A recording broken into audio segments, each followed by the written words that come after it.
एक गांव में दो मित्र रहते थे। एक का नाम रमेश और दूसरे का नाम सुरेश था। दोनों अच्छे दोस्त थे, साथ में बड़े हुए थे और साथ में घूमते थे।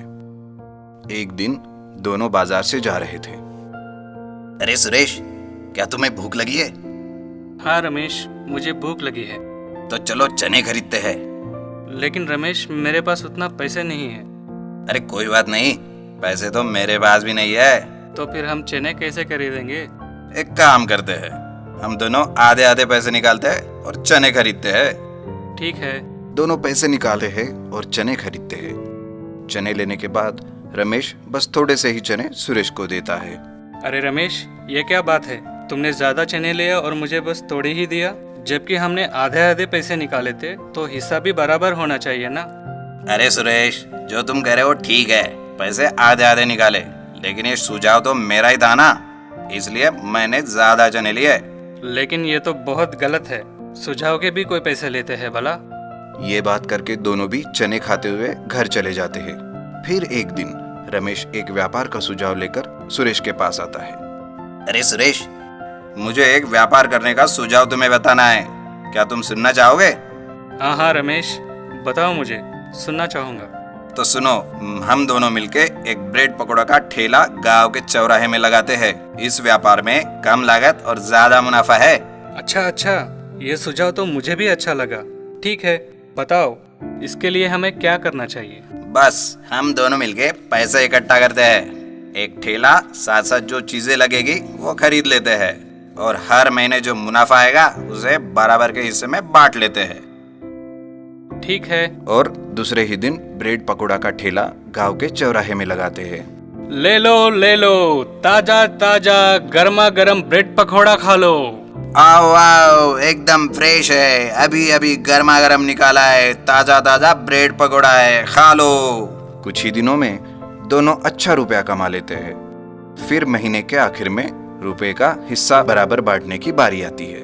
अरे रमेश, अब हम पूरा रुपए गिन लेते हैं और बराबर आधा आधा हिस्सा बांट लेते हैं। अरे सुरेश, आज का कमाया हुआ 5,300 रुपए हुआ है, बाकी का घर में रखा है। अरे सुरेश, मैं इस रुपया में ज्यादा हिस्सा लूंगा। भला तुम इसमें ज्यादा हिस्सा क्यों लोगे, जबकि हम दोनों ने साथ में बराबर काम किया और पैसे भी आधा आधा निकाला? वो सब ठीक है, लेकिन इस व्यापार का सुझाव या आइडिया तो मेरा ही था ना, तो आइडिया का मेरा होना मेरी ज्यादा हिस्सेदारी बनाता है।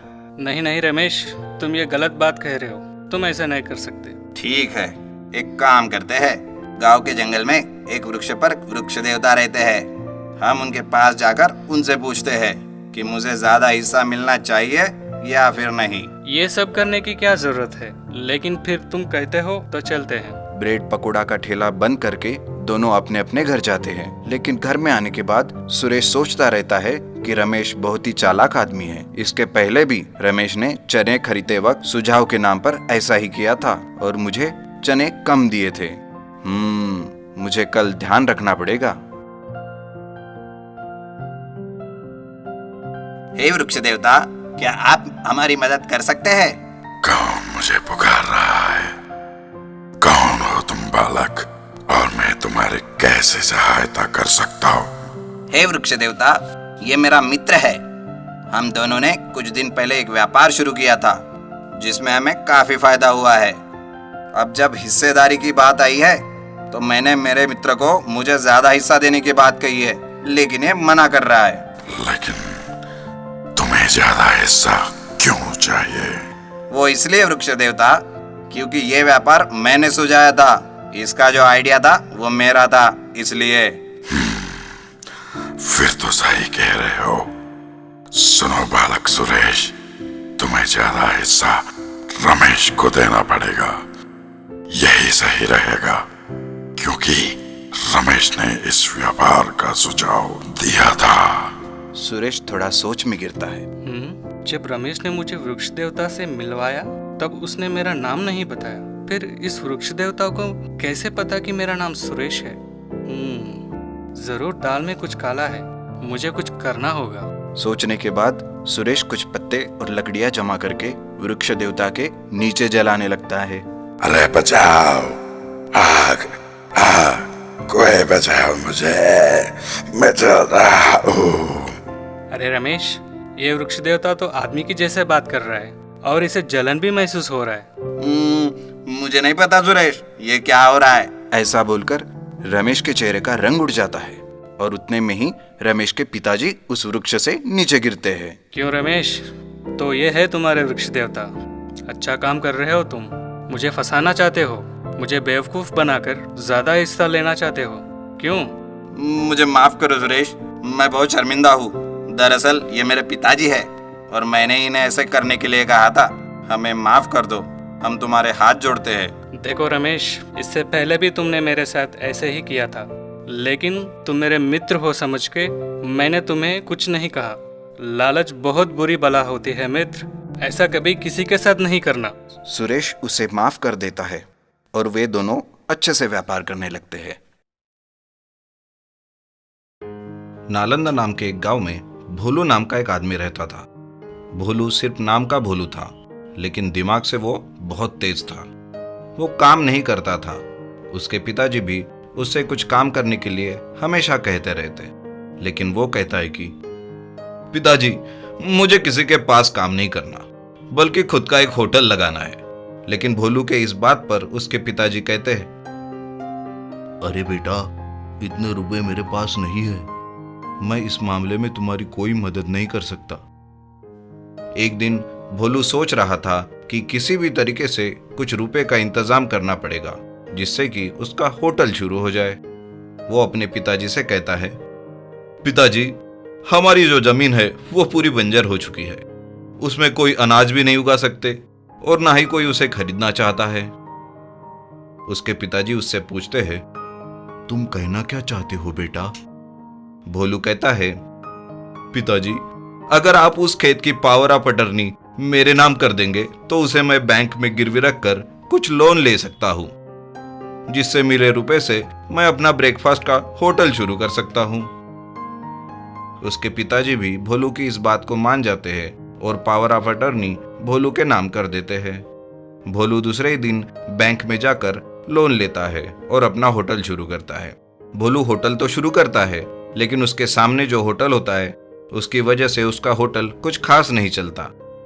वो एक तरकीब लगाता है और अपने होटल में एक स्कीम शुरू करता है।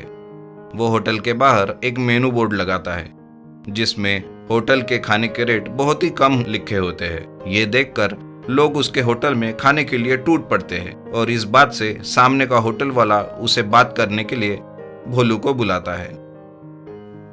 देखो भोलू, ये होटल तुम बंद कर दो, मैं तुम्हें अपने होटल में काम देता हूँ और पगार भी 20,000 रुपये मैंने दूंगा। ये सुनकर भोलू उससे कहता है, अरे सेठ, इससे तो अच्छा तुम मेरे होटल में काम करो, मैं 50,000 रुपये दूंगा। ये सुनते ही दूसरा होटल मालिक अपना पैर का जूता निकाल के भोलू को फेंक के मारता है, लेकिन भोलू उस जूते को पकड़कर वहां से भाग जाता है और उस जूते को अपने होटल के मेन गेट पर टांग के रखता है, जिसकी वजह से उसके होटल में और भी भीड़ बढ़ने लगती है और धंधा अच्छा चलने लगता है। दूसरे दिन भोलू के सामने वाले होटल का सेठ भोलू से अपना जूता वापस मांगने आता है, लेकिन भोलू उसे देने से मना करता है। वो कहता है, नहीं नहीं, मैं ये जूता आपको वापस नहीं दूंगा, क्योंकि जब से मैंने ये जूता यहाँ पे टांग के रखा है तब से मेरा होटल और भी चलने लगा है। आप चाहे तो मैं आपको दूसरा जूता खरीद के दूंगा। भोलू अपने काम में लग जाता है, तभी वो देखता है कि उसका मैनेजर भोलू के ही होटल में खाना खा रहा होता है। सेठ उससे पूछता है, अबे तू मेरे लिए काम करता है और भोलू के होटल में खाना खाता है? उसका मैनेजर उससे कहता है, सेठ जी, आपका होटल बहुत महंगा है, मेरी पूरी पगार तो आपके होटल में खाना खाने में ही चली जाती है, सोचिए मेरे फ्यूचर का क्या होगा। सेठ उससे पूछता है कि तू मेरी तरफ है या उसके तरफ? उसका मैनेजर भोलू की तरफ उंगली दिखाकर कहता है, मैं तो आपकी तरफ ही हूं। सेठ पूछता है, ये कैसा मेरी तरफ है?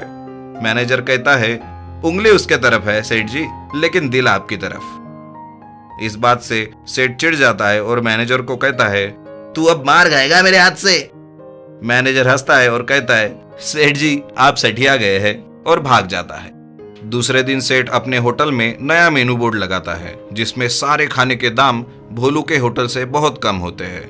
ये देखकर सारे लोग सेठ जी के होटल में खाना खाने लगते हैं। भोलू ये देखकर समझ जाता है कि उसे जल्दी से कुछ करना पड़ेगा, नहीं तो उसका होटल जल्दी बंद हो जाएगा।